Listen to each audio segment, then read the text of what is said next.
भक्तीचे सात्विकता याचा हरिक वाटते देवा. आज त्यांच्या आई वडिलांना कुठेतरी वाटत असेल की आपला मुलगा इतका मोठा कीर्तनकार झाला, म्हणजे त्यांच्या आई वडिलांचं स्वप्न होतं का हे मला माहित नव्हतं, पण इतकं उत्कृष्ट कीर्तन केलं की मला असं वाटलं नव्हतं ते इतके छान कीर्तन करतील.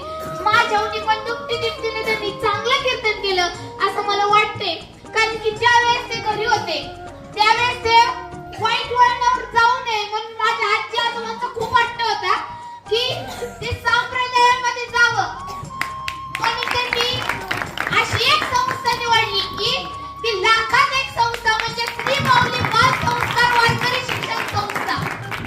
आणि या संस्थेमध्ये येऊन खरंच विघ्नेश माऊली म्हणजे तुम्हाला पुढील वाटचालीसाठी एकच म्हणजे मी शुभेच्छा देते की पांडुरंगाची मी एकच प्रार्थना करते, पांडुरंगा आज माझ्या भावाला इथे कोणतीच कीर्तनामध्ये ज्ञानाची कमतरता पडली नाही, पुढील किती मोठी कीर्तनकार होतील तिथं पण पडू नाही. रामकृष्ण.